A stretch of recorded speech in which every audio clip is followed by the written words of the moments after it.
হঠাৎ করে মেহমান আসলে কি দিব কি করব সেগুলো নিয়ে হয় ব্যস্ত।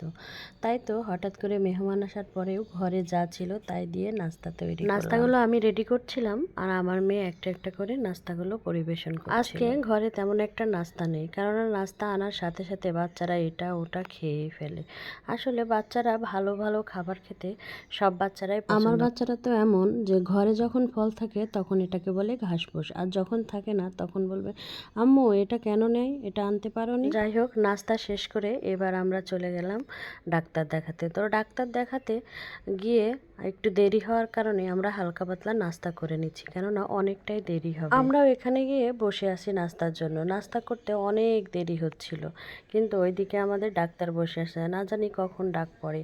তাই তো তাড়াতাড়ি করে আমরা নাস্তা খাওয়ার জন্য এরপরে বাসায় এসে দেখি আমার মা অনেক জিনিস পাঠিয়েছে। তো এগুলো একটা একটা করে বের করছিলাম। আসলে এগুলো বের করতে, কাটতে, রেডি করতে আমার আজকে অনেকটাই সময় ব্যয় হবে। দেশের বাড়ি থেকে টাটকা শাক সবজি খেতে কার না ভালো লাগে, আর আমার মা তো পারলে সবগুলোই আমাকে দিয়ে দেয়। এখানে কিছু আম, সাজনা শাক, এখানে অনেক রকমের শাক পাঠিয়েছে, কাঁচা কলা, মিষ্টি কুমড়া, লেবু, কাঁঠাল, অনেক কিছু। এগুলো আমার ছেলের খুবই পছন্দ। সে তার নানুকে বলছে কাঁঠাল যেন অবশ্যই পাঠায়। কাঁচা কলা তো আমার হাজব্যান্ডের খুবই পছন্দ। আমার হাজব্যান্ড কয়েকদিন ধরেই বলছিল মাছ দিয়ে কাঁচা কলা খেতে কিন্তু খুবই ভালো লাগে। তাই তো দেখছি কাঁচা কলা আম্মা দিয়ে দিচ্ছে। আসলে মায়েরাই তো মনের কথা বলছে। আমাদের কাছে বিশাল বিশাল কাঁঠাল ধরে, কিন্তু আমরা শুধু বাসা বাড়িতে আমরা 2 জন মানুষ খাই। তো আমি মাকে বললাম ছোট দেখে 2টা কাঁঠাল দিবা, ছোট ছোট, বড় কাঁঠাল দিবা না, কেননা একটা বড় কাঁঠাল দিলে আমাদের খেতেই পারি না, বরঞ্চ এগুলো নষ্ট হয়ে যায়। আর কাঁঠাল ফ্রিজে রাখলে তো ফ্রিজ আর খোলাই যাবে না। যখনই ফ্রিজ খুলবো শুধু কাঁঠালের গন্ধ আর কাঁঠালের গন্ধ। কাঁচা কাঁঠালের তরকারি কিন্তু আমার খুব পছন্দের একটা খাবার, কিন্তু পাকা কাঁঠাল আমার খুব অপছন্দনীয়। তবে আমার বান্ধবী কিছুদিন আগে একটা কাঁঠাল দিয়েছে, মাশাআল্লাহ সেই কাঁঠালটা খেতে এত মজা, এত মজা বলে বোঝাতে পারবো না।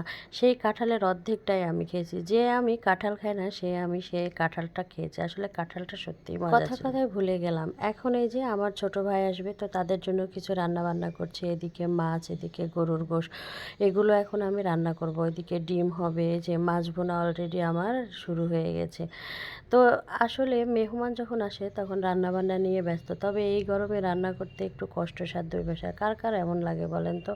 আমার তো খুবই কষ্ট লাগে গরমের ভিতরে রান্না করতে। তবে রান্নাবান্না হয়ে গেলে তখন আর মনে হয় না, যাক কষ্টটা আর লাগে না। আমি ছোটবেলা থেকে একটু কাজচোরা। আসলে কাজ দেখলে আমার একটু ভয়ই লাগতো। তবে এখন আর কিছু করার থাকে না। বাচ্চা কাচ্চা সুখের জন্য, নিজের সংসারের শান্তির জন্য কাজ করতেই হয়। আমার মতো কে কে ভয় পান অবশ্যই জানাবেন। তো অনেক তো কথা বললাম। তো আমার জন্য দোয়া করবেন। ভালো থাকবেন। আল্লাহ হাফেজ।